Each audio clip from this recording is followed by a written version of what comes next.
ሰላም ጤና ይስጥልኝ ክቡራን አድማጮቻችን እንደምንላችኋል። ይህ ከኤፍኤም 97.4 ዘወትር በዚህ ሰዓት የሚቀርብላችሁ ዜና ላፍታ ነው። እስከ ዜናው ፍጻሜ ድረስ አብራችሁን ቆዩ።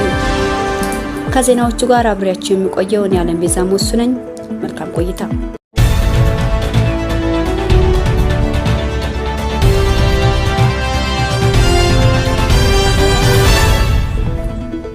አድማጮቻችን ተመልሰን ተገናኝተናል። ቀዳሚ ወዳደረግነው ዜና እናልፋለን።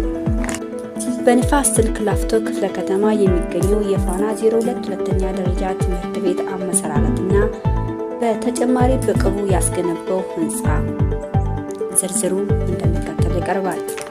ፋና 02 ሁለተኛ ደረጃ ትምህርት ቤት ከተመሰረተ 2 አስርት ዓመታትን አስቆጥሯል። በእነዚህ ትንሽ በማይባሉ ዓመታትም ብዙ ስራዎችን ሰርቷል። ልቁና ቀልጣፋ ትውልድን ያፈራ አንጋፋ ትምህርት ቤት መሆኑን ከዚህ በፊት የነበሩና አሁንም በመስራት ላይ ያሉ አመራሮች ይናገራሉ።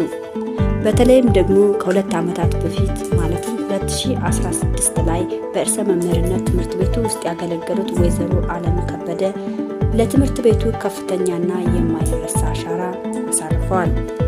ይህ እንደዚህ የተባለለት ስራ ምን እንደሆነ ለማወቅ ችለናል።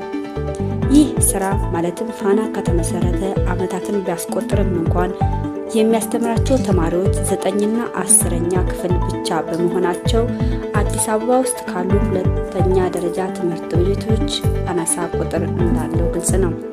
ይህን የተመለከቱት ወይዘሮ አለም ከበደ የቀድሞ የትምህርት ቤቱ ርዕሰ መስተዳደር ይህን ትምህርት ቤት ከሌሎች ትምህርት ቤቶች ጋር ተወዳዳሪ ለማድረግ ቆርጠው የተነሱበት ምክንያት እንደሆነ አሁን ላይ ይናገራሉ። ይህ ጥረታቸው ጥረት ብቻ ሆኖ እንዳይቀር በወሬ ብቻ እንዳይቀር መፍጠን እንዳለባቸው ስለገባቸው በቀናት ውስጥ መሰረተ ድንጋይ ተጣለ። ከተጀመረም በ6 ወር ውስጥ ተጠናቀቀ። በ2017 ተማሪዎች በአማረ ሁኔታ ትምህርታቸውን መከታተል ጀመሩ። ክቡራን አድማጮቻችን ለዛሬው ያዝናቸው ዜናዎች እነዚህን ይመስሉ ነበር። በድጋሚ በሌላ ዜና እስክንገናኝ ድረስ መልካም ቆይታ።